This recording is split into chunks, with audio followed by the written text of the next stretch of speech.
All right, gentlemen, are we prepared? Are we ready? Roll for initiative. I don't have my dice. Too bad.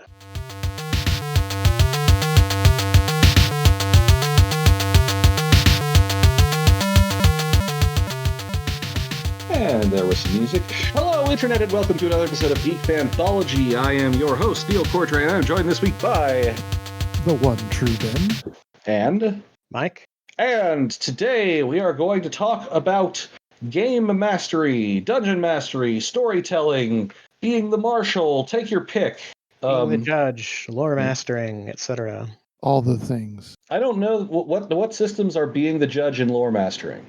Marvel Heroes and Adventures in Middle-earth. Okay, thank you. Because I mentioned D&D, World of Darkness, Deadlands, and then game mastery is just sort of a catch-all term. When D&D was in its infancy, like original D&D, they called it either a judge or a referee. Yeah. So we're going to talk about running a game. We're going to talk in like, here are things that we have done. Here are things that have worked. Here are things that have not worked. We'll give kind of an overview. But first, bad plans. Yes. But first, of course, there is always signal boosts. And I always go last, so why don't you go first? Oh, God, we didn't even talk about this. I will jump in. Mike has something. Right. I have episode appropriate boosts here. There's a series of short videos on Geek and Sundry called GM Tips. And initially it was with Matt Mercer of Critical Role fame. And then the torch was passed to Satine Phoenix. And she had on a bunch of guests in her throughout her run of it. And there's a lot of interesting stuff, a lot of good tips and advice and different perspectives and stuff. But so it's entertaining just in its own right, even if you just play. But if you're looking for some good advice as a GM or DM, then I highly recommend that. I know some of the early Matt Mercer episodes, like I still kind of, take some of those tips to heart today as far as like building interesting encounters and being able to like quickly come up with the NPC, stuff like that. So just to give you a quick example here, kind of tease it a little bit. One of the tips that Mercer mentioned was for just quick NPCs that you aren't spending much time on, that just, they may just be kind of a brief extra that shows up. Obviously, you have their general name and appearance, but then you also have what they want and what they fear in general, just in life in general. So if you have those two base motivations, it can be really helpful to like have someone who seems very fleshed out, even though you didn't spend much time and effort in doing so. So let's say, for example, you have a bartender NPC. We have Joe Blow, the bartender NPC, who's balding human man in his 40s. What he wants is his business to do is for his business to take off, as it's a fairly new bar. What he fears is the debt collectors that he's up to his eyeballs in debt to come around and threaten that or break his legs or whatever. Also, those two things are connected, obviously. So just right there, you could have someone, the PC, player character comes up to him, and how he reacts to something could be colored by that. So he could be very desperate for extra money. So he could be trying to push the more expensive items, or he could be working extra hard to get a good tip or whatever. And then because of what he feared, if the the PCs looked a certain way, if they looked kind of like rough types that might be somebody coming by, like if you had some kind of roguish or overly strong PC, maybe he's intimidated or a little bit shy because he thinks that they may be involved with said people who might be coming by to break his legs. So just to give you a quick example there, that's something, on the fly that can be very useful. And then the other boost would be another Matt, as it happens. Matt Colville, running the game YouTube series is really interesting and has a lot of good material there. And he goes into those are longer videos and goes more in depth about stuff. And it goes from the very beginning of just the basics of like, so you want to be a game master kind of stuff, all the way up to like more involved encounter building and like setting specific stuff and just all sorts of interesting stuff. So those are both very solid. The Matt's Akimbo Mats. Ben, you got anything? Yeah, actually one that I use quite a bit as a writer, and I've been using a lot this week. I want to go with, what's it? FantasyNameGenerator.com. Mm-hmm.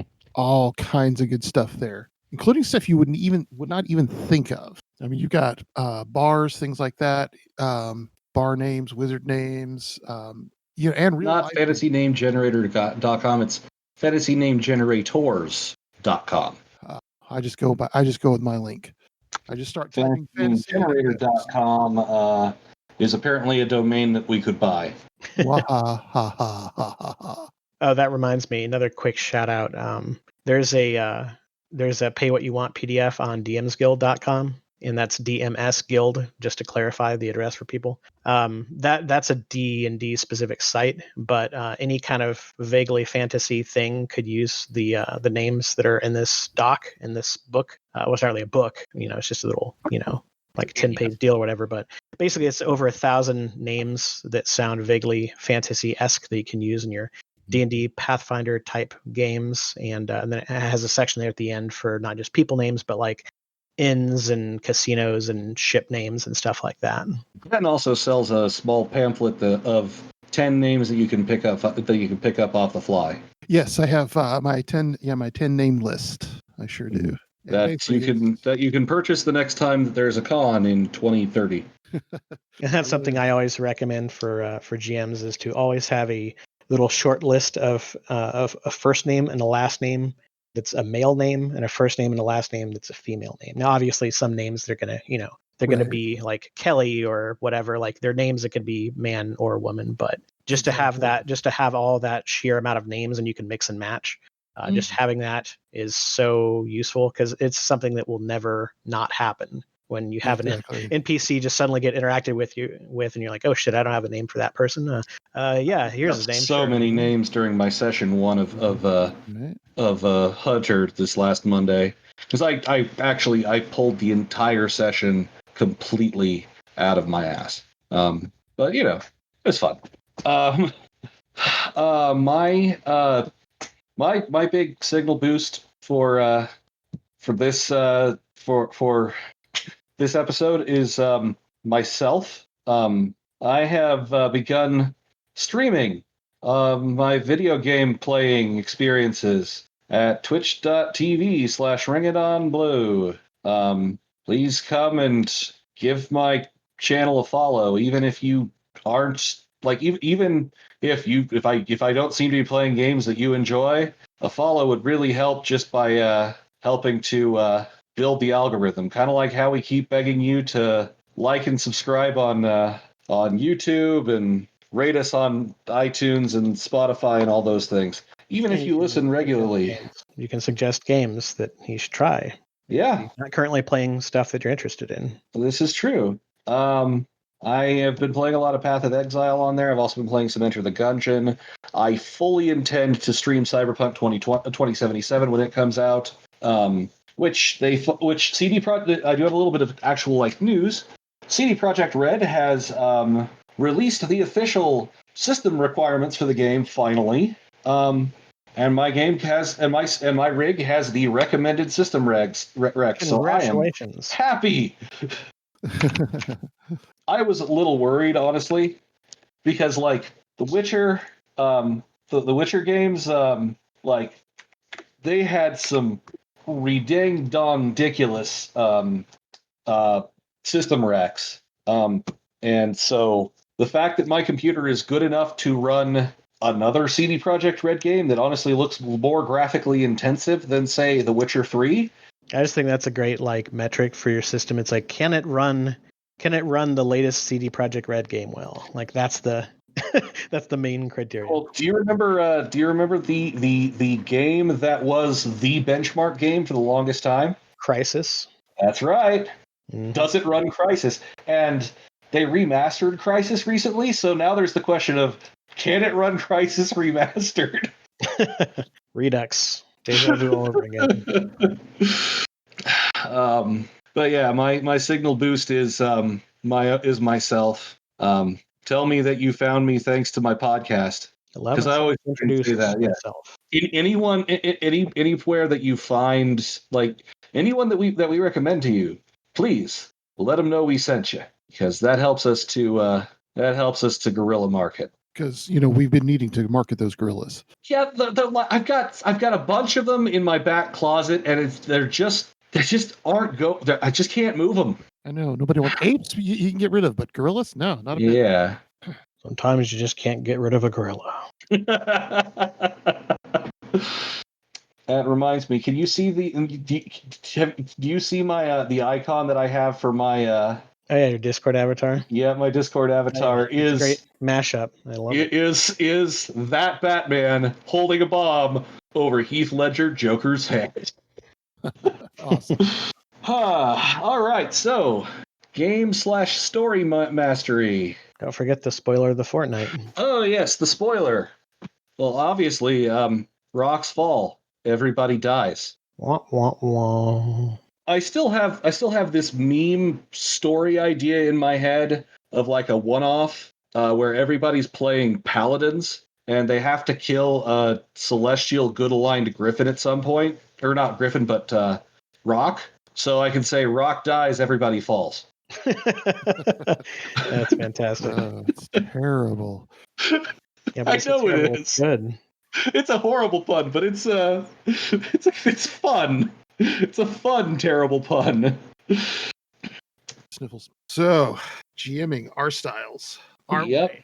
There are a few different sort of approaches that one can adopt primarily when DMing.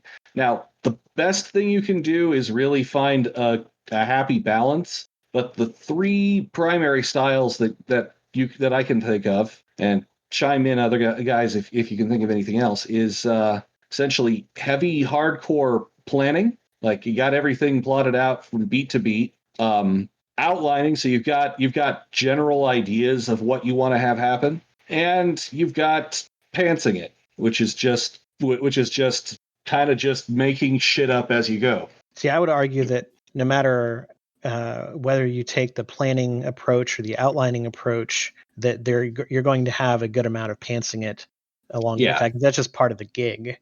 Right. Pantsing it is going to happen. Yeah, there's the old saying that no plan ever survives first contact with the enemy. Well, the plan is the first casualty. Yeah. Yes, and that's true. No good plot ever survives first contact with the players. See, this is why I'm a big advocate of the outlining, because I feel like if you do too much specific planning, you're just going to have to scrap, a lot of that anyway. And now, granted, it could still be good material later on, but it could be a while before you get to use that material. So I tend to go on the outlining. Being heavily plotted was actually the big mistake that I made in the last game I ran before the one I'm running right now. I had things that needed to happen, and so I put my party on a railroad, and it didn't work out very well for pretty much anyone. I would say one thing is if you enjoy like having a lot of specifics and like writing things and planning things out, like my advice would be, by all means, go ahead and do that, but just do that as on the macro level, on the world or the city or whatever the setting is for the game you're playing. So like if you're playing D&D in a custom world, you could be like, okay, well, this is how my world is, and I know that these general events are happening. Now, players have agency and they could change those events potentially, but like, if they are not affected, this is what will happen next month, next year, and 10 years, etc. So then you can still like have good stuff that can come up, but it won't be anything that you feel you have to like manipulate your characters into doing a thing or not doing a thing, Right. Or if it's on a smaller scale, like say you're playing a World of Darkness game in Chicago, you're like, all right, well, this is what Chicago politics are like amongst the mortals and amongst the supernatural creatures and blah, blah, blah. And like, this is kind of how things are going. And then things may change based on the players, but this is how it's happening. So then that way you don't feel like you're unprepared, but at the same time, you're not wasting all that effort. Yeah, exactly. Well, and with that, knowing your setting, you have a powerful means of improvising, because and this is kind of how a lot of my games end up working out, like my hero games and my in some of my my D&D games. When you do things, other things in the world react, and I think that's a big thing that a lot of GMs let their players get away with stuff. Right. Is, oh well, we're just going to kill the city guard, and nothing happened. but no, you kill the city guard, everyone in the city. Oh, but we're more powerful than the city guard. Yeah, no, that doesn't work that way. Because then you have, I've had paladins fall because they were not lawful good. They were not doing their gods, their gods' work. So you got to know what, and I think that raises a good point, Mike. Going back to Matt Mercer's, know what your NPCs want and fear. Right. Know how you're going to impact the how your players might impact the world around them. Because you have a general idea, if you know kind of who's doing what, who wants what, then look at how are these characters going to impact that. Pardon me. Now, consequences, both good and bad, I think, is what it boils down to. You want to have your characters have consequences, and the thing about it is, like, a player may not think that they want like a ostensibly bad thing or a challenge to happen to the character, but deep down that is what they want, because if that doesn't happen, then the game gets boring and unchallenging. Right. You got to not just challenge them, but sometimes you have to actually kind of hurt them. You gotta have bad things happen to them sometimes that are not their fault, or that they are their fault. But it just, well, here's the thing, right? Is if you have, obviously every group is going to have their own level of like how much and how intense the role playing is. But like, if you have people that are fairly into the role playing, if you don't like, if negative things, consequences, like if those things don't happen to their characters, then it's going to be really difficult for them to really inhabit that character, because it's inherently unrealistic. They just know and feel that something's off instinctively, if not consciously. exactly. Well, It's like, oh, hey, I'm a superhero and I can do no wrong and nothing ever happens. It's like, okay, well, that's boring and unrealistic. I guess I should say, like, I don't know, like when it comes to realism, like I just mean within the context of that world, right? Because obviously there's not anything realistic about being a literal superhero or being a D&D adventurer that can like cut down a whole horde of goblins or whatever the case may But be. you can't do Like, that? realistic for that world, Right. Well, and that goes back to a writing thing of mine. People will accept the impossible. Players will thrive on the impossible. Magic, being a superhero, any of a number of things like that. But the improbable, they will reject outright. It's the old saying that has been almost definitely erroneously attributed to Socrates. A probable it's a probable impossibility is preferable to an improbable possibility. Yeah, and it just comes down to, does it make or something sense? like that. Yeah, it comes down basically to, does it make sense, to the players? Can they wrap their wee heads around it? It is important also. There are a couple things you definitely want to remember. You are not the players as the storyteller, as the game master. The characters are not your enemy. Exactly. It is a good game. A good role playing game is a game of cooperative storytelling. You have the outline to the plot of the story, but you're not writing the characters. Your players are. So remember, like it's important to remember, like, God bless Gary Gygax for many things, but he had an adversarial relationship with his players. He tried to kill them. That, unless that is the game that your players have signed up for, that is not the right. I mean, it's all about what the expectations are. Yeah. Like, Also, there's a few exceptions know to your that. audience. Yeah. Like, if your players want to want to play in a meat grinder game, then do that. Like, there's nothing wrong with that, with a meat grinder game. Just it has to be understood. There has to be cooperation and acceptance of whatever the situation is. Right. That has to be part of the agreed upon structure. Yeah. Because you could have a game that is more hack and slash, or it's all out hack and slash, and if that's what the people want, then great, and they're all doing the same thing and getting what they want out of it, then that's great. But there's still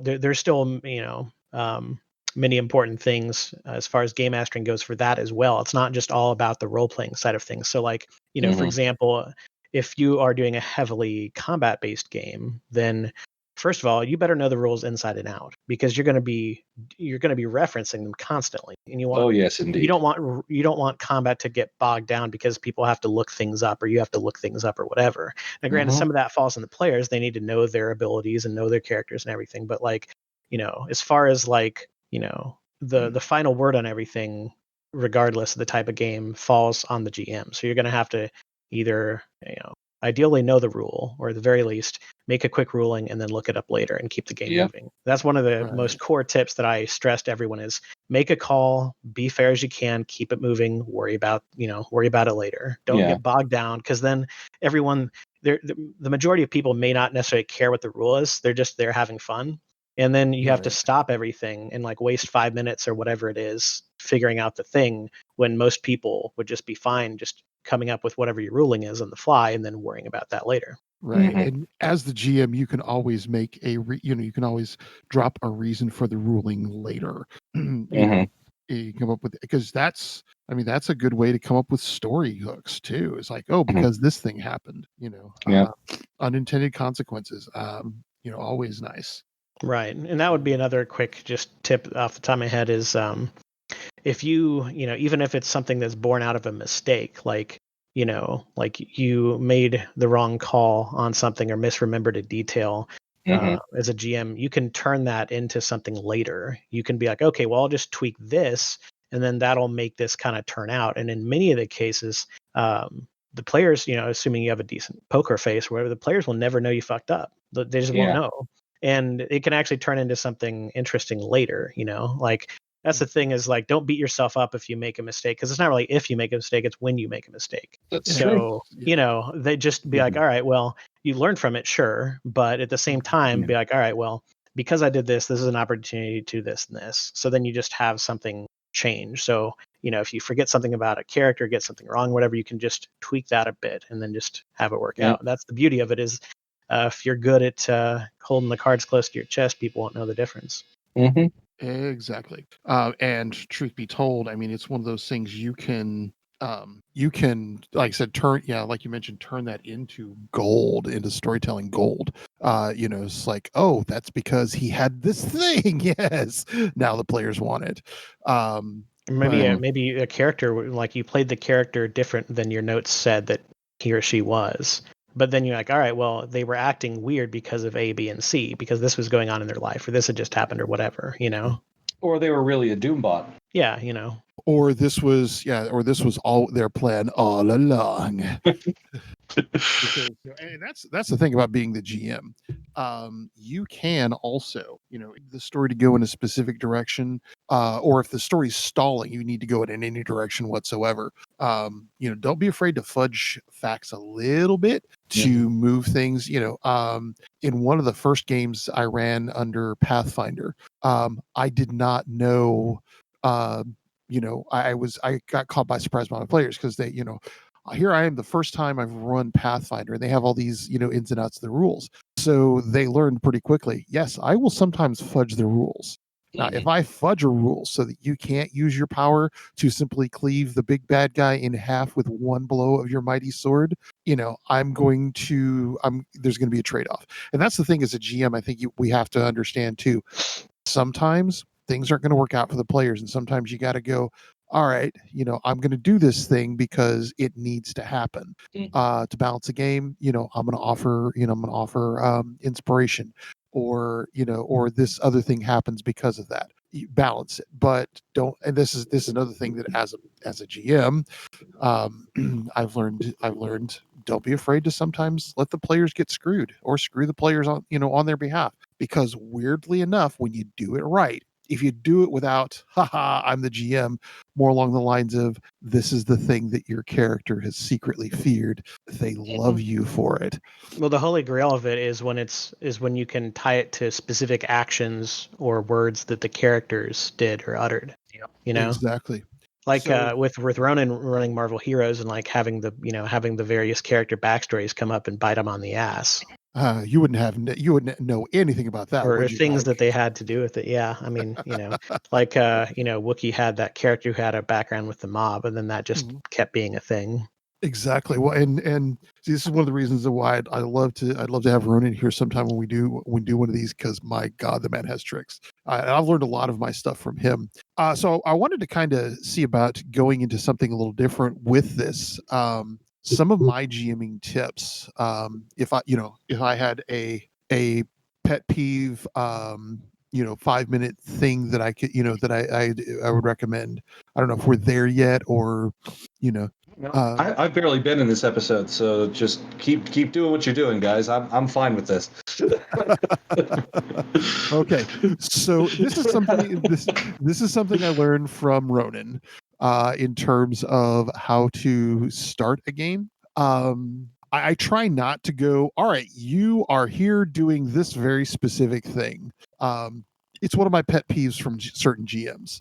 One of the ones that has just, it was like, and the GM found out really quick that I didn't like it that way, because it's like, you're in the office doing paperwork. What? No, my character doesn't do that. Or my character doesn't just randomly do that. I need a reason to be there. It was also, he could he could introduce a specific NPC.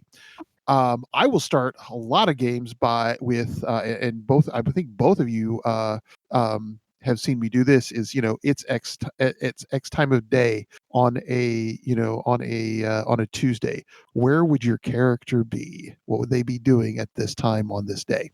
Mhm. Because Yeah, no, keep going. I'll add my thing after you're done. all right, because what that tends to do is it makes the player think about that very thing. What would my character be doing at this time of day? What is my character's life like? On a micro level, just in this one specific slice. And if I need them to be somewhere, I will get them there from there. If I need them to be in an office doing paperwork, that's when the phone call comes. That's when something else happens. But it lets them react to it, as opposed to, oh, here I am doing the thing like a puppet. And you can do a little bit of, and what I was going to say is, you can say, okay, what are you doing?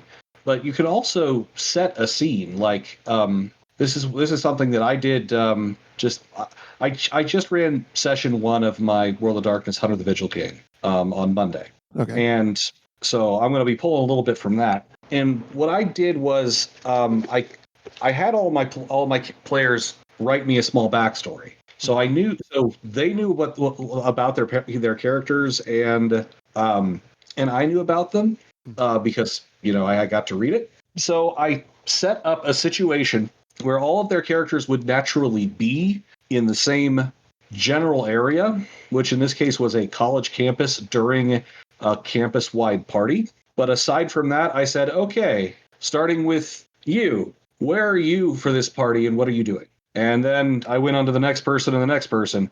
So I did have to start them a little bit in, okay, you are at this place, but what are you doing at this place? Which is something that will frequently work if you want to pull something like that. Right. I think it kind of depends on the the nature of the game a lot. In this particular case, where it's in this particular case, in this game, there had to be some form of plot contrivance for the characters to ever meet. Right. Because otherwise there would be literally no reason to do that. So what I did was I kidnapped a loved one of each one of them. So we've seen in the first season of New Essex Knights, Ronan actually managed to get everybody together with in a diner, and it was all apparently very random, but it worked. I mean, if I recall right, Mike, you were there to capture one of the other players. Yeah, that's actually one of the things I was going to bring up myself, Ben. Oh yeah, go ahead. Because we're talking about we're going to touch on some of our like experiences or whatever, and that's actually something I had down in my notes, is like for us to all kind of give one of our favorite experiences GMing, and then one of our favorite experiences as a player, and like marveling at someone's GMing skill and be like, wow, that's friggin' awesome. And this is my example as a player marveling at someone's GMing skill. Yeah. Because basically, in the beginning of that of this Marvel Heroes campaign, I had I actually the character because I had him for the one shot or two shot or whatever you want to call it. That was the kind of the Suicide Squad esque thing that we did. Eagle, who's kind of like a dead shot bullseye combo, like expert marksman, mainly tech based villain who kind of turns anti-hero in this. So anyway, we had like several players, and they all were very like different in doing their own thing, and he just expertly wove all this crazy shit together, and throughout the course of his session took like six different characters, and managed to basically have them in the same situation and or in proximity with one another. And it was just particularly interesting because one of the other players turned out to be my latest job. I was supposed to capture or kill them, but preferably capture them. So like, he had a multi-million-dollar contract to capture another player. And so that's what I was doing, is I was stalking another player. And Right.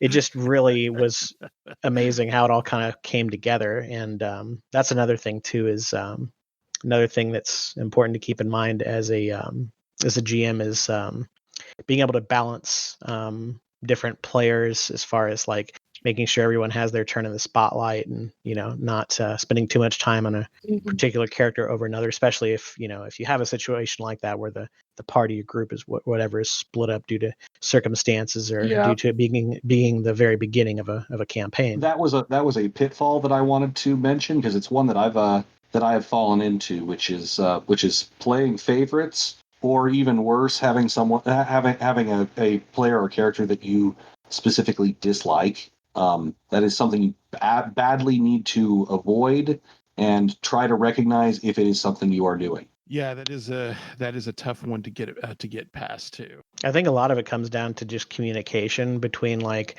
the GM and the players. So like, first of all, if you don't even have a group together yet, if Right. you just have if you're a GM looking for players, you're a player looking for a group, like you have to make sure everyone's on the same page as far as like, what they want out of the game and stuff, what their expectations are and everything.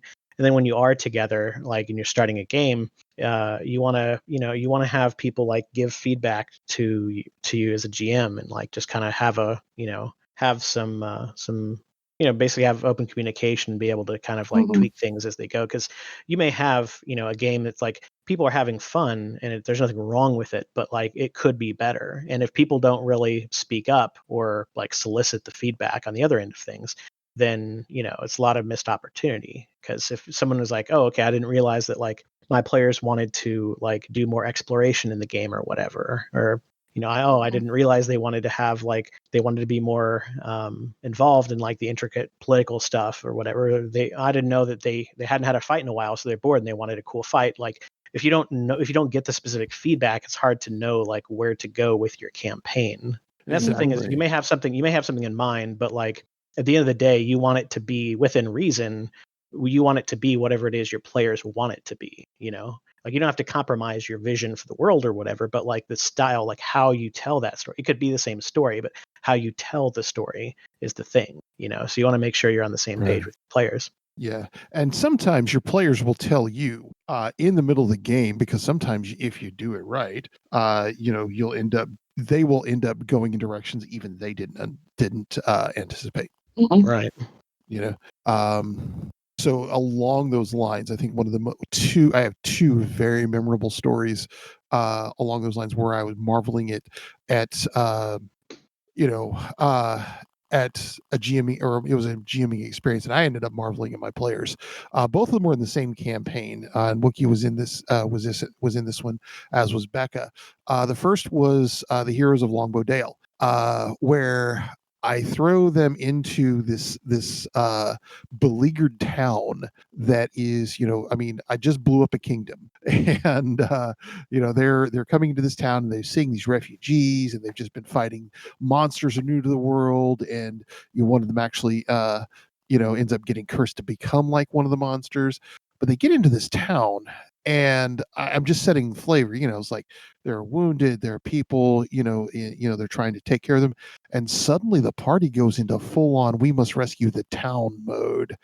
End up using all of their healing potions, all of their spells, everything, and then using their skills. The bard in the party ends up, who was the most what's the word I'm looking for? Just the most casual, just a bard in the truest sense, and basically ends up Where leading bedside manner is a double entendre.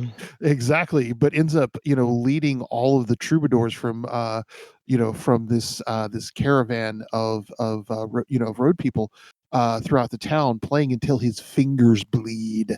The barbarian banging on the door of the temple of the healing goddess, because by the gods, why aren't you fixing this? Just suddenly these adventurers are becoming heroes right in front of me because they look at the situation and they take responsibility for it. Same group later on, and I know both of you have heard this phrase: "We don't talk about Dwarves Foot." Uh, when basically they go into this darkened section of the town, and I threw something at them that these particular players had never seen before. Basically, enemies who did not fight to the death. They would come in, they would attack, and they would run off into the darkness. And they were using light crossbows, so they didn't have to be up close. And the party basically just kind of bunches in because at one point, one of them got swarmed. The paladin, thinking, "Oh, I'm a big badass," gets down to almost unconscious because he's off by himself and nobody can get to him in time. By the time they get to him, everybody's left. And so at the end of it, all this was done in darkness. All they had was torchlight. And then at the end of it, what they found was that they weren't fighting monsters per se. They were fighting basically dwarves from the town, women, children, males that had been transformed by the evil magic into dark, the Dwergar.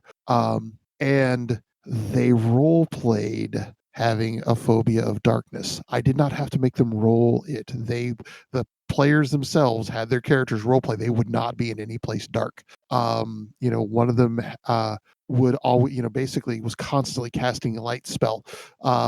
And basically it ended up making it so that his blade was enchanted but this was, basically I threw something that was different. It was tactically strange. They were off balance, all the way through. And by the end of it, they were messed up and they loved it. And both of those examples you gave illustrate player buy-in, and sometimes you don't have that level of buy-in. It's Yeah. great when you do, and that leads to some of those really memorable things, like you said. And Right. it goes to show that it's equally like the players have an equal, in my opinion, the players have an equal responsibility in like crafting the story and the memorableness of everything. Right. Because you have the most amazing GM in the world, but if you have players that like aren't paying attention or aren't willing to role play at all or whatever, then it just becomes this thing where you're just talking words at people and you're just narrating it. Right. It's not interactive. So it's an important thing to remember is that players have to step up to the plate too to really have that. And also the thing is, the more the players are engaged, like the more you have to work with and riff off of as a GM. So you're gonna make them, like they're gonna make you better and you're gonna make them better. Yeah. Oh yeah. And Ronan has pulled a lot of these on me. In a situation where my character is practically invulnerable and all the bad guy has is a needle. But I'm scared. The other player in the room is scared. We don't know what's going to go on. And where we had a player who was going to in game in a Marvel superheroes game break up with his in-game girlfriend, and Ronan works it around so that he ends up proposing to her. So, all right, Neil, what you got? Lay some stuff on this. I've been trying to think, but honestly, I've been kind of just been really enjoying listening to your stories. My problem is like I have played a lot. I've pretty much played consistently with about 3 DMs for the last 10 years. My brother, my friend Kevin, and you guys. The one thing that I actually like find memorable from gameplay perspective was in the Hunter game that you were running, Mike. where after where my role play etc. had made you decide, I think I want to make him a werewolf, like, because that had never been that had never been a plan of mine. Right. I just, I made a kid full of rage, and then you were like, we could do something with this. Yeah, just it felt like a kind of an organic progression, and I like Yeah. the idea of, because that's one of the themes that is consistent in Hunter the Vigil games, or just any version of you're a group of people hunting monsters, really, is like a monster I am, lest a monster I become, and like like who's the real monster, and like how do you not be what you're hunting and all this stuff. And then like if you do have something that's outside of your control like that, where you are like on paper a monster or monster adjacent, like how do you deal with that? And like, do you try to keep it secret? Do you fess up to it? Like, what do you do? And it just it gets interesting fast, seeing how Beware people those deal who with fight that. who fight monsters lest they become one. Yeah, right? Exactly. What I think that particular game had, and that's, I think a lot of that was your flexibility, but also again player buy-in. Had a lot of the most memorable lines. I Yeah, still step one is pants. I still regularly say to myself, step one is pants. Step one is pants. Yeah. Yeah. And I think- enjoyed making the little notes for you about like all the weird things that your character was experiencing to the lead up to when they officially, I forgot what the term is, the first change. I think, yeah, that's it. It's just called the first change. Mm-hmm. Yeah. So, like your sense of time going all weeby wobbly and like being extremely starving and like craving things like that you'd never craved before and Raw stuff meat. like that. Yeah. Yeah, it's like the scene from Rocky, only you want to just devour it instead of punch it. Mm-hmm. Either that or I'm turning into a Rougarou in Supernatural. Of course, and the funny thing about that particular game, the way that ended up working was we had such, like I said, such strong buy-in. I mean, and of course, I think I still love the line, is like, no more secrets. I regularly kill people for money. Yes, I routinely kill people for money. Right. Yeah, the timing and deadpan delivery of that was just perfect. Like to this day, we still occasionally bring that up. It's fantastic. Yeah. I gotta say, I loved how I did manage to keep Billy in the dark for like, what was it, 3 months Oh, yeah, that I was like a werewolf. That was a game within a game. Like I just loved Right? conspiring with you guys. Being all right, well, let's try to avoid any kind of table talk that would reveal that. Oh, and that was the best part of it too, is that like that was when I first brought Billy in, and that was the beginning of gaming with Billy. And when I worked with him for his character background, like he had some some outline, some broad outline stuff, but there were some specifics he didn't necessarily have nailed down, and I just kind of nudged him in a direction. I'm like, oh, okay, so maybe you're hunting werewolves. Maybe something didn't go so well, and so I just kind of set those pieces into motion, and then just like took a step back and watched it unfold. So that was amazing. Yeah, watch Billy, go turn into, because and that was, I mean, of course, I still have my my iconic line that I still love to this day. There was a fire. There was a fire, and and even though it was perhaps cliche, I was also quite fond of "Bless us, Father, for we are about to sin." Lots. But yeah, and the weird thing about that game was that it really subverted a lot of things. And it was because we were playing non-powered people fighting, powered beings. We needed every advantage we could get. And the fights, had, and I think that was a good example of, knowing how the combat needed to go. Because the fights were, there were some stakes there. We were hurt a few times, and which was, but it also, there was that really funny dichotomy because your character had a thing against killing. I did for a while. Doc McNinja did not like to kill. It was the nerdy book guy that was the trigger happy mofo. Well, that's the interesting thing about that too. Is that what the hell, guy? the thing is, like, he had to kind of like grow to like make it somewhat palatable, because if he didn't, he would just lose all control and be Right. he knew that was inevitable because of what he was. So that was Yeah. interesting seeing him kind of come to terms with that over time. Right. But it was just so weird because I remember also, everybody's like, okay, let's go in and talk, and guys like, oh, fuck this. For our first big fight. But Well, that's also, the thing too, is that brings me to another just random thought about GM tips. If you have a player like that who's like, oh, it turns out like they were a werewolf because of their heritage or whatever, or they come across some powerful item or whatever it is. Like, if somebody has a sudden spike in like power level or whatever you want to call it, you can use that to then make things more challenging, either just for them or for the group. And it's like, that's the thing, is the whole all magic comes with a price kind of thing, right? It's like, it sounds great. It's like, oh, hey, I'm like, I'm super strong to have this regenerative power now, but it's like, okay, but you also inherit like a host of enemies that are constantly out to get you, Yep. So it's like, that's exactly. that's a thing that can be. And you can't interact with your friends while being super powerful without driving them insane. Right, exactly. Yeah. But also we grew in that campaign. After a certain point, we were organically that tough. That we could handle him freaking out. We still had to make the roll, but it was more and more likely that we would not freak out. I still love the idea of the big mercenary running through the street screaming, and guy having to get on his motorbike and chase him down like Terminator. Right. Well, that's the thing It's too. His own motorcycle too. With his own bike, right? Well, we were talking earlier about how you can take a mistake and then like turn it into something interesting or whatever. If you're just looking at like sheer mechanics, like, oh, this magical item is too powerful or whatever, like you can have things narratively happen that are both interesting and kind of like fix something. If something seems overpowered or underpowered, you can just you can kind of you can give it a drawback. Punches.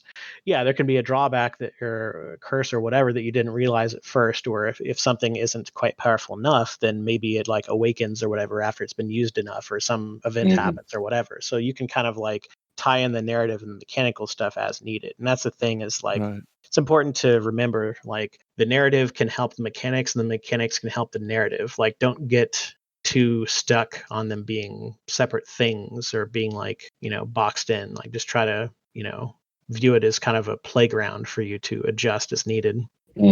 Now, speaking of something else, because I just got notification that something happened here. Another thing, as GMs, that I have learned recently on the past is sometimes things happen. We are in and they happen outside of the scope of the game. But we are, I've done it where there are groups, Facebook groups, your members, your players are part of it. You post things that happen outside a game, and suddenly, if you have the player buy-in, then those things become interesting background things that your players should know. So just to clarify what you mean by that, you just mean like something like that your character is doing between the events of the sessions, or like a journal or something like that, right? Right. Or as the GM, posting something that happens outside of game that is kind of like a, that trailer at the end of the, like at the end of Flash Gordon, the end, and then, the question mark. Timely references once again. Huh? So Ben with the timely references once again. You're like, oh yeah, Flash Gordon. Yeah, that movie that came out not too long ago in the 80s. Hey, look, everyone! Ben made the Obligatory Ben his old joke. Ben his old joke this time. Hey, tomorrow. Actually, he makes it half the time. To be fair. Like a preemptive strike. Exactly. Well, speaking of which, tomorrow's my birthday, so Ben just, I'm about to level up. There you go. So, congratulations on another successful lap around the sun. Right. Although I gotta say, you made it in worse time this year than last year. What the hell? I know. It's the leap year. Although actually, that's not true. Really, like, just No, it actually is true. It's No. leap year. Yeah, well, no, but okay. I'm like I know leap what year you're is saying. just the way we bullshit our way of into a year isn't exactly 365 days. This is true. This Right. is true. But yeah, I know it's the same exact time around there. Yeah. But yeah, it's there. We have a lot of tools now that back in my day we didn't have. You Mhm. know. Right. You I know. mean, my 100 game is playing entirely on Roll20 because we're not meeting in person. Because are you kidding? There's a pandemic.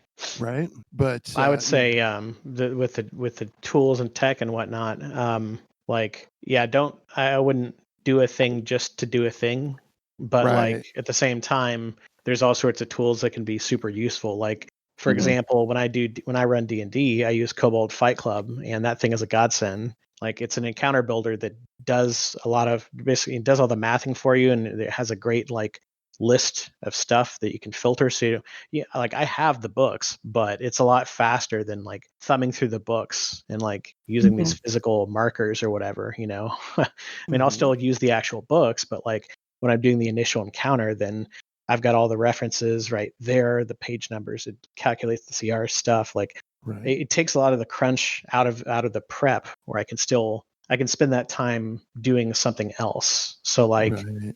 I could have an encounter, like the base encounter of like, okay, how many creatures and what kind of creatures are they and stuff. Like that is done in a lot less time. And then I can use that time to like say customize the creatures or make more interesting things about the encounter. I could have Right. like terrain stuff or a timer or whatever the case may be. So Yeah. I urge people to take advantage of all the tools out there because then that frees up the time to do things that are more interesting to kind of like build out the world or make the scenarios or encounters more interesting.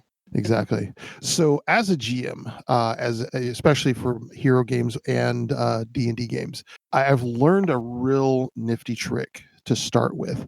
It involves, some math and some note taking. But to start with, play like a supervillain. Set your encounters up to test to see what the players are gonna do, how much damage they do, how they react, how they fight. Don't necessarily you don't necessarily need to make the first initial encounters this ass kicking, fight, death match. What you're doing there is see what they roll routinely. If they're rolling, I've got a +8. Holy God, but if they're routinely rolling low, because they don't have the pluses, or if they're unloading, just ungodly amounts of damage, don't be afraid to mix and match your encounters. Figure out what your players can do in that scenario. Also, know your players. Know what they'll do. I mean, there are times when if you play it right, you can hook a player just by doing something that their character that they as the player cannot resist. Yeah. Well, what Mhm. that boils down to is pay attention, right? Yeah. Exactly. Because that's the thing is like, and also, don't skimp on the prep because if you prep what you need to, your outlines or whatever and stuff, and you're confident in that, you don't feel unsure or that you have to make up extra shit to just make the game, just to survive the encounter or the session rather, to make sure you have Right. enough content. If you're secure in that, okay, I've got enough content here, I've got enough stuff for at least a session or two, then you can spend your focus watching your players, watching what they do, watching how they fight, watching how they react, what the relationships are like, what the characters are doing, the trends. Like you can pay so much more attention to everything going on, and also, by the way, enjoy it more because you're in the moment, not stressing out about what to do next. Exactly. Then you can really fire on all cylinders about what Ben's talking about Yeah. reacting to like, okay, what's their style of play? Like what kind of challenge can they handle in a fight? Like what does the character look like they want? Like what does the player want? Like Exactly. you can really be a lot more observant when you're confident in having the stuff already to go. Exactly. And a tip that there's something I actually wanted to say a little bit earlier, but I wanted to squeeze it in.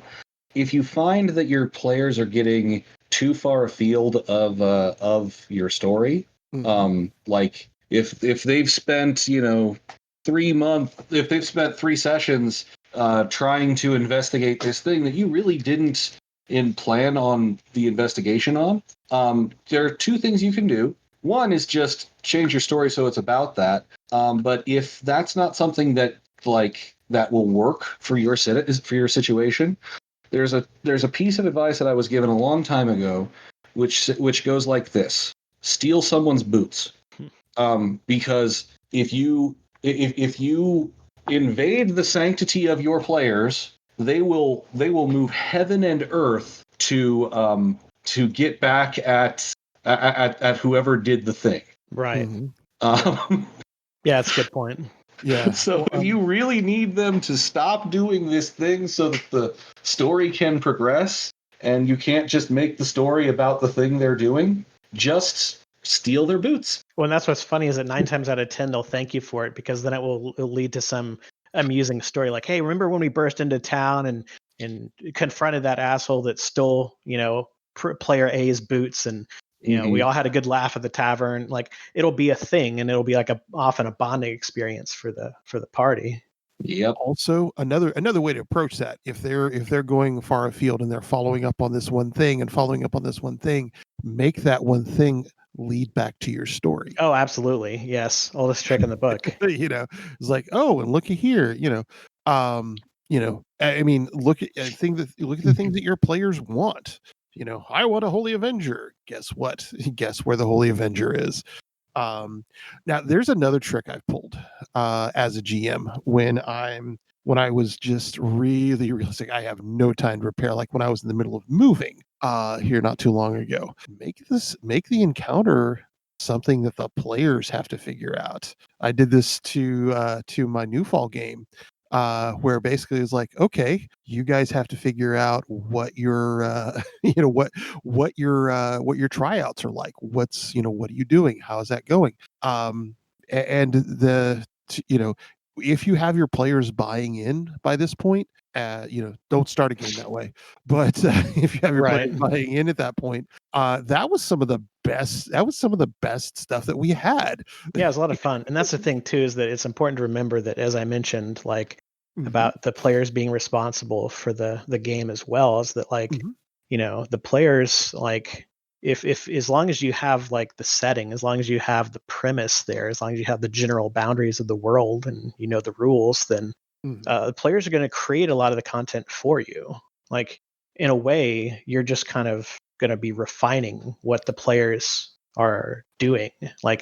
Often they'll create the content for you. They'll have things in their backstory. They'll have their motivations. They'll want to do A, B, and C. And a lot of that, in a sense, is kind of written for you. Now, obviously, that's a little hyperbolic because you have to actually do all that work and fill everything in. But the direction of the story and a lot of the character relationships and stuff, that's just stuff they bring to the table. Yeah. And the important part, I think, there in all of this, in getting a buy-in, getting the research done, is at the end of the day, the players are the heroes. They're or protagonists, at least. Yeah, well, the protagonists, exactly. They may not necessarily be heroic.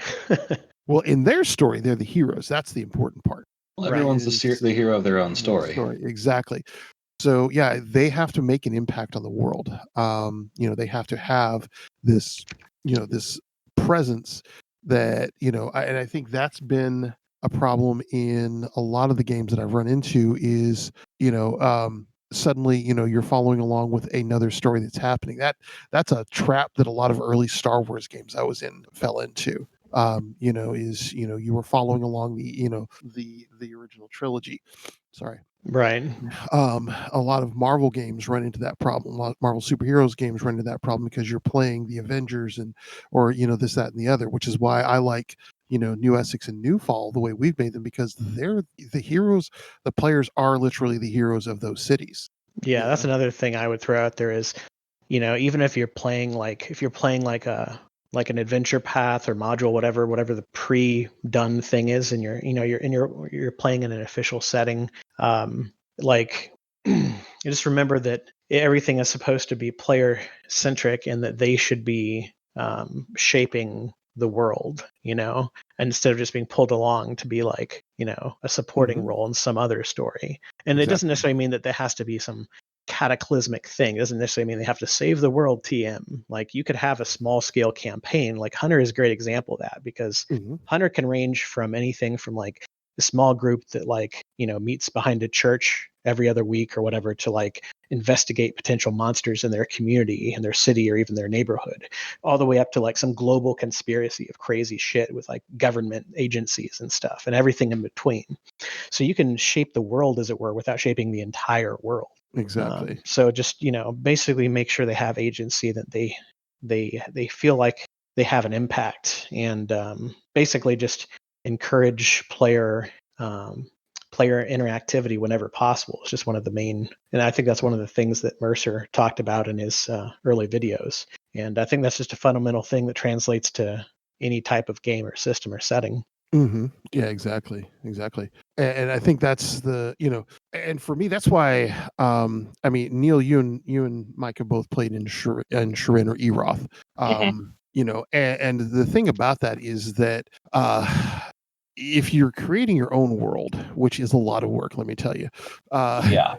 there's a lot of work to it, but the trade-off is that the players coming into it fresh are learning all of these things that they can't find anywhere else, that they're only getting through what I call tribal knowledge, through learning the world, being in the world, seeing the NPCs, seeing the gods, and seeing what that world's culture is like, and seeing how that world is different from everything that they expect.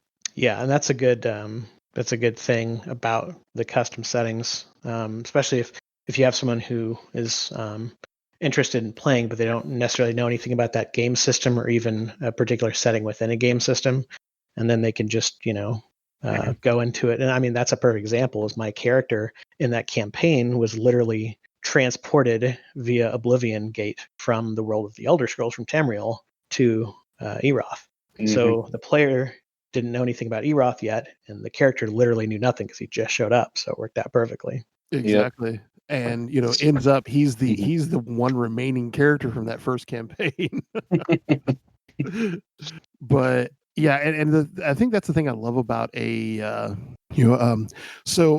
think that's another thing, that as GMs, that you're taking on a responsibility when and yeah, it's a cooperative game, it's a cooperative thing, but as the GM, you're the storyteller.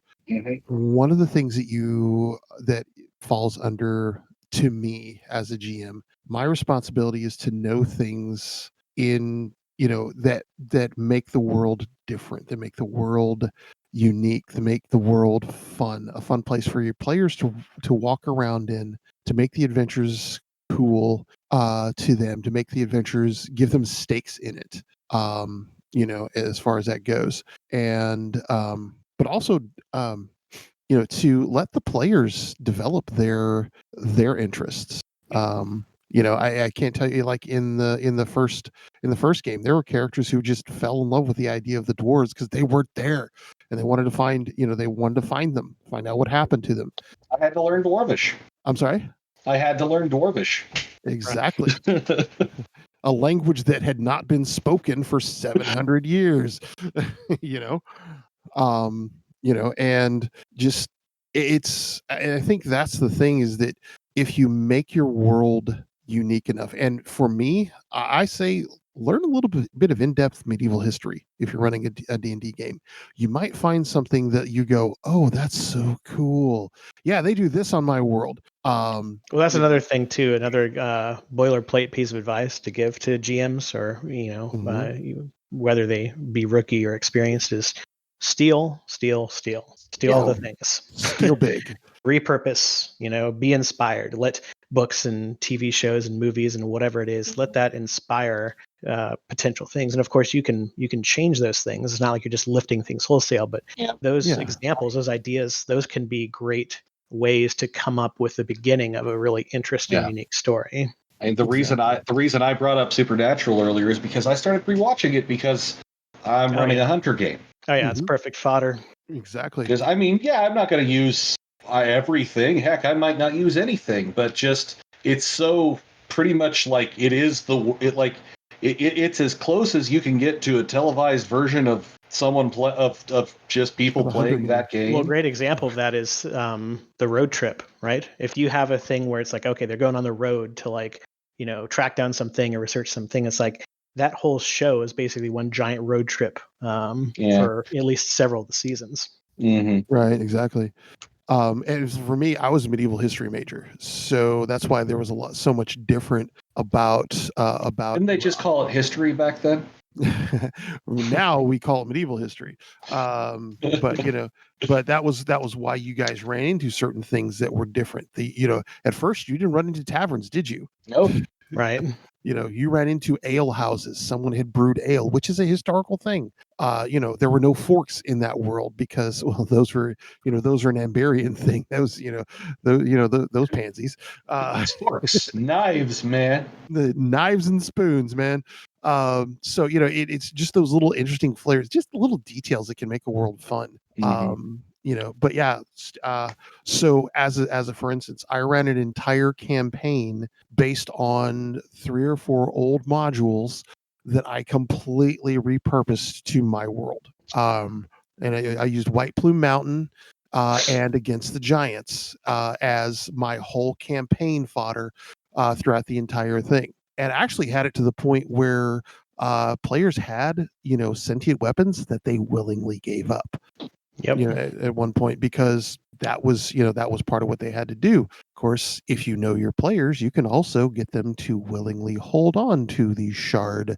To the shard of corruption, the evil shard of evil. Well, that's another good general tip that can apply to any game system or setting is feel free to let the published materials inform you to inspire you. Or if you're running one, that can be the basis for something, and then you can just change it as much as you need to. Because sometimes, like I remember when I was first GMing, I thought to myself, like, okay, well, I could start with a published thing, a published adventure, and that'll be easier. That's what everyone says, that's what most people say anyway. And it's a good, it's a way to get your foot in the door. But then when I started to do it, I'm like, this feels stifling. I feel like it's more work for me to make sure, okay, am I doing the thing right? Am I following the thing? Are the things happening when the things are supposed to happen? Like, it felt more stressful to me than to just do my own thing, Right. Now everyone's different and they're going to react to these things differently, but it was very counterintuitive for me because I actually thought it seemed more difficult because I was more worried about everything going off how it's supposed to go off. So I would it would give you good examples of stuff to kind of just like learn the rules and get familiar with it. But I felt like after I got the basics that it was actually easier for me to, I still used an established setting. I wasn't creating my own world, but it was easier for me to just do a more freeform thing rather than following a set adventure. Exactly. Well, that's the thing is, with that, you have all these, got all these scenarios. You can go, okay, how can I use this? What can I change? How can, but also, surprising your players. So, surprising the players is a fun thing to do. Well, they're going to surprise you, so you got to even it out. Exactly. Yeah. Return the favor. But yeah, and I think that's 2 of the big things is know your world and know your players because they're part of your world. If I had to boil it down to those 2 basic pieces of advice, that's pretty much what it would be. Know the players, know how they're going to react, because that's how you know what motivates them. That's how you get them to buy in. But also know if you have role players, ROLE players, and when you have role players, ROLL players. Because sometimes your whole table is a bunch of people who just want to fight. Okay, give them what they want, and if that's cool, if that's what you enjoy, if that's what they enjoy, and that's what you're at the table to do, do that. Well, go ahead. I was gonna say the game that became the hunter game I'm running right now. What happened there was it was our Kingmaker group, but 2 of our players had to go on indefinite hiatus because real life is OP. Really needs nerfs, especially this year. But so we were like, well, we want to keep playing games, but our DM was also like, guys, I've been DMing a game 4 times a month for the last 6 years. I'd really like a break. So I was like, okay, I'll run a game. And I said to what remaining players we had, okay, here are the games I am comfortable running. What would you guys like to play? Mm-hmm. And I was like, and some people were like, I'm really interested in World of Darkness. I was like, okay, well, we can do that. I'm happy to run World of Darkness. Keep in mind, World of Darkness has a lot of talking, a lot of role play. There can be entire sessions where no one picks up a die, or in this case, clicks the button that says roll a die. Right. Yeah, no dice hit the ground. So and if if you guys are cool with that, because like our Pathfinder games have been very combat focused, because Pathfinder tends to devolve into move from combat to combat. I mean, that's just sort of the nature of the system. It's like it's not a negative if that's what you want to play. Right. But I was like, so if we do this, I'm there. There's going to have to. I need buy-in from you guys for character and role play and etc. And they said okay, and and like I said, we've only had one session, but I think it went pretty well.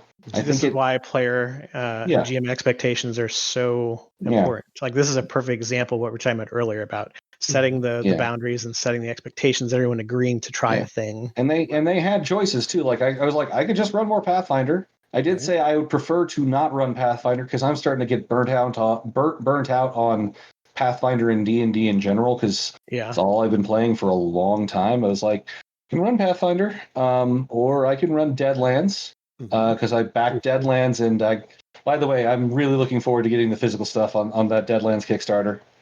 I get a Marshal's badge. Yeah, and the books are great because I got PDFs of all the books, and I'm getting physicals of all the books. So for those not familiar, it's a Weird West setting. Yes, and Weird West, which is really great. I was like, I can do that. I can run World of Darkness. There are a couple Fate Core games that I know that I could run. We could run this game that a friend of mine wrote called Red Markets. Shout out to Caleb and Red Markets, which is a game of economic horror. Essentially, just because the zombie apocalypse happened doesn't mean you don't still have bills to pay. It's just harder to make money because there's zombies. Zombies. But they decided that struck a little bit too close to home right now. I was thinking the same thing. So, but yeah, and when you look at it too, I mean, that's the thing. I I think you're right. Is understanding what a game is going to be about, because in our Hunter game, we were at our deadliest. We're at our best. I mean, guy was never so scary as when he was talking to the right people, and and Doc McNinja was always his coolest right before a fight. I mean, of course, we were also the players who were genre savvy, and it could let us do that. So you were wrong. Genre savvy was the best part about it. We thought we were in a standard horror movie, but no, we were in the world of darkness. Exactly. So yeah, going into the graveyard, quipping. I mean, and that made for some of the most memorable moments. Hang on, let me go back to the truck and get another beer. Right. I'm 2 weeks from retirement. Yeah, hurry it up. I'm only a couple days from retirement. Exactly. It's like, what are you doing? We're zombie calls, man. Zombie calls, man. Monster always attacks when that happens. But yeah, and I think that was I think first time I saw Mike roll his eyes. It wouldn't be the last. No, far from it. But I mean, yeah, the combats were fun, but I think, like I said, some of the best moments when we were sitting there, just not. I mean, I think honestly, one of my favorite sessions was when we got emissaries from all the local compacts, as well as a representative of the vampires, and me acting as representative of the local werewolves. And it's like, so we called you all here together to propose an insane plan. It was tense because everybody around the table wanted to kill everyone else. Yep. And we had to prove to them that we could kill all of them. Or we could, potentially become a danger to them. But Or at I least mean, the whole cost benefit analysis thing. exactly was, yeah. And Practical monsters. practical monsters. And I think that was one of the best parts, is the monsters weren't just straight up monsters. They were all built on their survival. And I think that was a great part of your GMing there, Mike, was that, you have the monsters that were smart, like, yeah, this makes sense. Let's not do the stupid thing here. Well, that's the other side of the coin, right? Is we're talking about themes of the humans, Mhm. being monster-like or potentially becoming monsters. And it's this. You also have the flip side of that in WoD and World of Darkness, where the monsters can be similar to humans. I mean, obviously, vampire is a perfect example of that, because they can look almost identical to humans in the right circumstances when they use the blush of life and make themselves actually mimic the human things temporarily, like breathing and eating and drinking and whatever, Yeah. So And it's interesting. yeah. And the moments when I think we were the scariest were not in combat. And I think that was part of the theme of that, was being the things, being the thing that the things that the monsters fear. That's another thing too, is that to go to some more general advice is, when it comes to GMing, is try to make, especially when you're new to it and you don't have a lot of experience, you have to think about, okay, like, what's a way to present this when you're not actually in a fight that has immediate obvious stakes? Like, how do you get people invested, and how do you get that emotional connection with their characters and stuff when it's not an actual like life or death thing? In a way, there can be things that are worse than life or death, because you're talking about like mature, potentially cerebral games like World of Darkness. You're talking about like people's identity and their souls, some literal and metaphorical. So it can be things that people fear more than death, like becoming a monster, living a pointless life, whatever it is, right? Because you could have some hunter that, they fight the good fight and they die when they're like 30 or whatever. And you can have someone who just kind of like, just kind of acts like a weasel, doesn't really do anything significant, and they die when they're 80 and they've lived a shitty life. Yeah, exactly. It's like the day after Duncan's first change, he went out and bought guns and loaded silver bullets for all of his friends. It's like, so if I ever go mad, I need you to put me down. It's like the Batman contingency plan for all the heroes going rogue. Right, exactly. And at that point, he always carried a gun that he was only ever going to use on himself. Right. Well, and at that point, that's where, well, actually, no, guy was already carrying silver. Never mind. It also helped that we had someone who was filthy rich in that game. This wasn't that you? Yes, it was me. I was gonna say, I mean, guy had a bookstore, and I love. Yeah, I was a concierge doctor to someone on the Gold Coast. Right. Because guy was rich in information, though. Yes. Yeah. Guy knew the things. He ran a bookstore. I love that the bookstore ended up becoming the Bat Cave. Right. With a literal giant penny. Yes. Somebody had to get that. I had to have us have a giant penny. But yeah, I mean, and that, I think that was there. That was Mike letting the players build the game. As far as that goes, we didn't have to go to something that you created. You let us build our home, our home base. You let us, create all of the things there that were, because to this day, that was one, that's still one of my favorite, most quotable games, most quoted games, and it's, there was a lot of freedom there. Guy went from being a wimpy bookstore owner to being, one scary mofo. And then, Duncan went from, martial arts doctor to martial arts doctor werewolf. We ended up with magic in the game. And then, then there was Allison, except for psycho fuckwad, I have all these things. So yeah, it created all these cool dynamics, because at the end of it, Guy and Duncan had been the like the core of that crew. So yeah, we kept secrets. Well, I think didn't we have like 3 safe houses that only the 2 of us knew about? We had 3 safe houses, but there was one only we knew about. Yeah, I was I can't talk. Compartmentalization. Yes. For Yeah. sure. But I think that's another one of those general pieces of advice, because that's the thing is like we can tell these stories, and then it just kind of like it's a light bulb where it's like, oh, okay, well now I know the thing to mine from that story to, Right. and that was what you were saying about letting the players kind of like drive some of that stuff and like the customization or whatever, because it's like, I could be like, oh well, according to this is the most optimal way to do a hideout or blah blah blah blah blah. Like, but that's boring. I'm like, all right, well, if you want to turn the bookstore into a mega bat cave bunker type thing, sure, go for it. Like, let that be the thing. Why not? Right. Say Well, say yes, as long as it's within the realm of reason and people are playing Right. fairly I with loved, one another. Say I yes. loved all the bullshit that we did with our first safe house. We we installed salt licks at all the portals, so that there was always a line of salt at the door, at each door and window. Right. Right. Well, Didn't have to re-pour it. right. Well, and the other thing is I love about that particular game is how, Mike, you co-opted something that Guy was doing and made that the whole point of the game. Whole like agreement between the factions. Yeah, the protectorate. I mean, it was just like suddenly it was like, oh, hey, this is the thing. This is no longer a side quest. Right. Which is what you're talking about. What we were talking about earlier is, Yeah.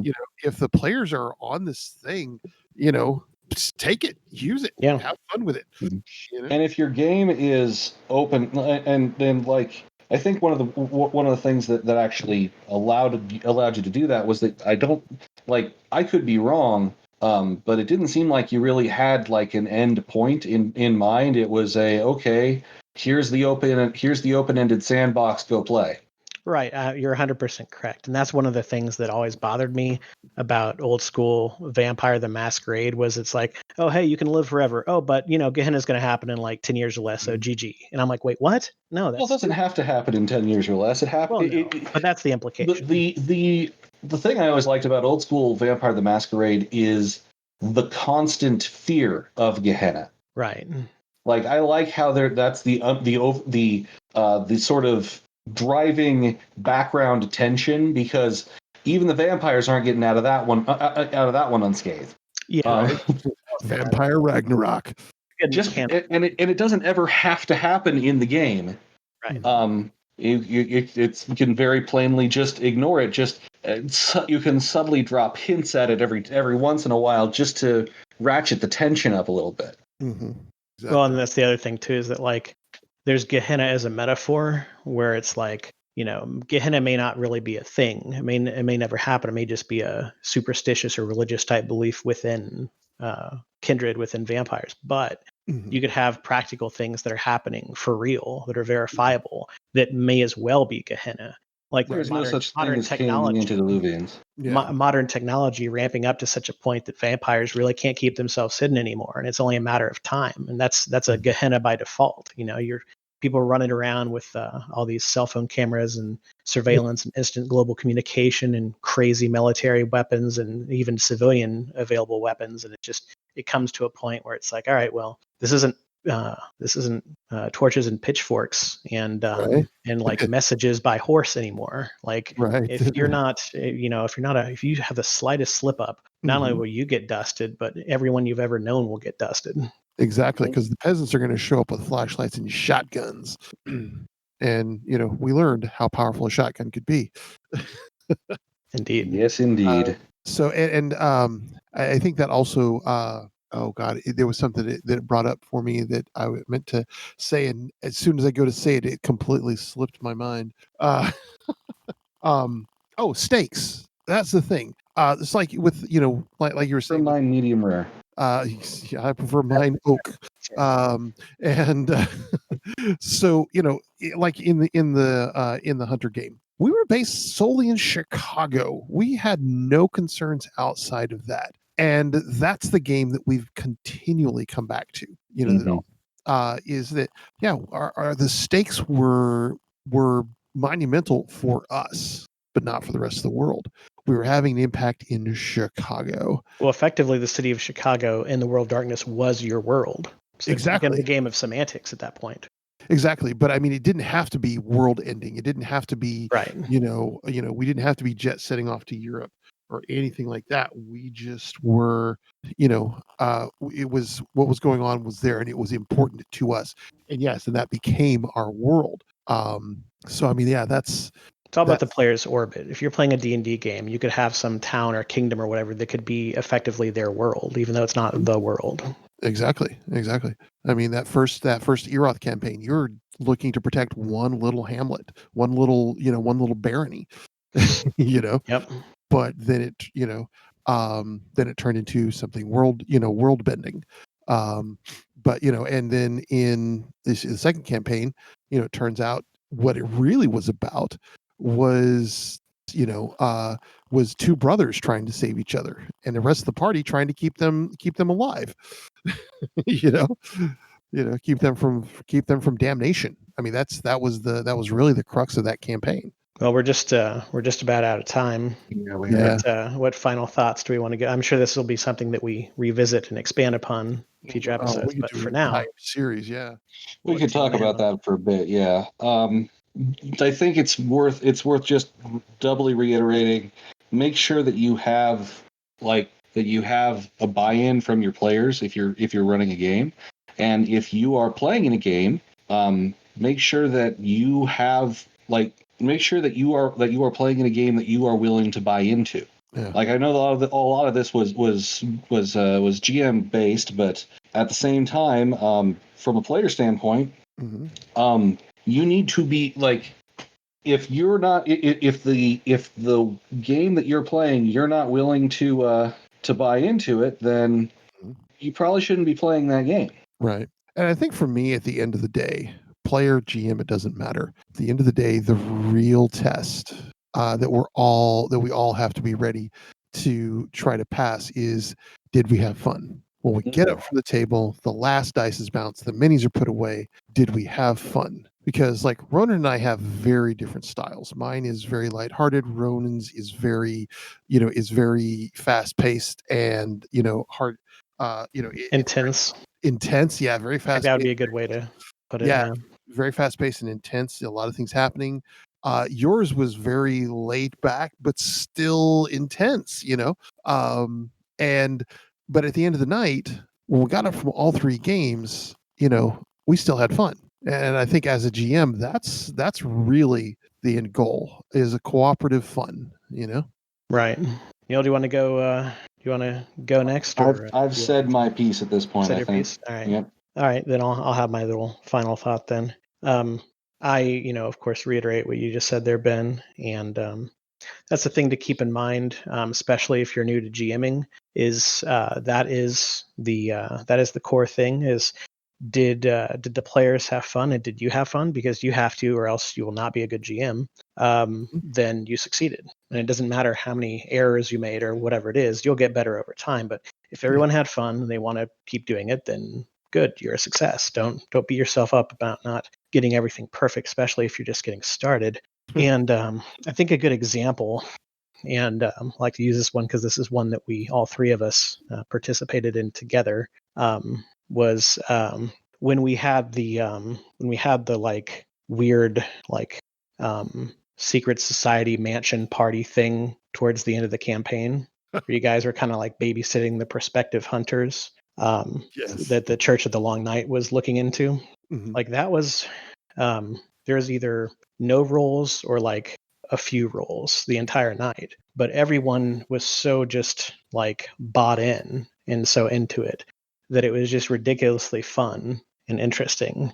And that was just kind of a, it was a playground within a playground. It was just kind of a open-ended thing. I had general ideas of like the layout and who was there and what might happen, but I didn't have anything all plotted down. I wasn't trying to tug you in a particular direction. Right. And your characters just kind of did what they did and just kind of reacted how they would and prioritized what they would. And it was just, there's a lot of humorous moments and a lot of interesting moments, and Oh yeah. it was just a really cool example of that. And I think that's one of those examples where you can be like, okay, well, if you have a group that is comfortable with each other and has played together for a while, then you can do that. That's one of those like aspirational things where it's like, hey, you don't have to have a lot of fancy like, grids or minis or whatever. You don't have to have a lot of like artificial things a lot of shinies, right? Right. And that's the core of the whole thing, is that it's like basic, instinctual, people gathered around the fire telling each other stories kind of thing, which is why no matter how advanced technology gets, no matter how things may change, this tabletop role playing, or just role playing in general, will always be a thing that people have interest. It can ebb and flow. There's trends. There's games that get more popular and less popular and whatever, but it will always be a thing that people do because there's just a base human need to do it. Yeah, to congregate, to tell the stories, and that particular one, that was some of the most fun we ever had. There was no fighting involved, but we were there just being clever. Yeah, and that's the thing too, is a lot of the conflicts, when it comes to the conflicts involved, is a lot of them aren't necessarily fighting another creature or force or whatever. It's it's like when you've had like the Joseph Campbell hero's journey or whatever, and the basic stuff you learn in school, the different types of conflict and everything. A lot of it is going to be like man versus self and all that kind of stuff. It's like there's a lot of interesting conflicts that are internal, and a lot of that was like, okay, those conflicts are like, can I keep my ego in check? Can I resist the temptation to do this? Can I not let my anger overwhelm me? Can I forgive this person? Can I, any number of things. And that was the interesting thing about that, is it was this weird tension where you had characters that were ostensibly the good guys who are hunting monsters, but they would use questionable methods. And they would have people that would be either part of them or be associated with them that weren't necessarily good people. They just had the same goals. And a classic example of that is the Rachel character, because she is arguably one of the biggest monsters there, because she was just all about being a hedonist and doing whatever she wanted to do. Right. And she had some scruples, like she was loyal and she was brave and stuff, but at the same time, like at the end of the day, she was just in it for the thrill of it. And she was the quintessential Ashwood Abbey member who was just like, hey, I'm here to do strange exotic shit, meet new interesting creatures and kill them. And I'm just in it because I love doing this. It's not about saving the world or being a good person. Right, because her good times have usually involved a machine gun. Yeah, so I had a lot of fun playing that character, because she was a quintessential example of that theme of it being ambiguous as to what it means to be a monster and who the monsters are. Right. Yeah, and we tried to be the good guys, but we did some, we got that one guy drunk off his ass and made him do stupid shit. I made friends with a drug dealer. Yep. Yeah. And a lot of that was just guy doing it for his own entertainment, Right. Well, and there you go. And that's the thing, is that like, he had moments that were watered down Rachel moments in a way, right? Like he would just do things because he wanted to do them. Yeah. I mean, well, I have to have a Candles in the Wind retrospective episode at this point, because we've been talking a whole hell of a lot about it, and I don't think anyone's getting these references other than us. Yeah. Well, I mean, in the first episode, when everybody else is trying to talk and Guy walks in and shoots a motherfucker. Yeah. It's like, screw this. That'll need to come next time, because it is about that time, and about that time, I mean, we need to go ahead and finish up. Right. Did you want to finish a thought there, Mike? No, I think that was pretty much it. Just kind of like I was saying, we could wax poetic about that game for a while. Yeah, that's pretty much covers it. All right. Yeah. Well, everybody, this has been Neil, the one true Ben, and Mike. We'll talk to you next time on Geek Fanthology. This podcast is a production of Working Theory Productions. It was brought to you by the letters GM and the number Rule 0. Opening theme is Ultra Mega Hyperstorm, and ending theme is March of the Mind, both by Kevin MacLeod. If you enjoyed this podcast or know someone who would, please consider sharing it on your social media, sending us an email, leaving us a comment, liking us on Facebook or on Spotify, rating us, subscribing, hitting that bell, anything that supports the algorithm. If you really enjoyed this podcast, please consider making a donation. Either a one-time donation on our website at www.workingtheoryproductions.com or a reoccurring one on Patreon at patreon.com/workingtheory. A final thought. I really didn't actually say much in this episode. Oh well, that happens. Plus there are episodes where I'm the only one who talks, so turnabout seems to be fair play.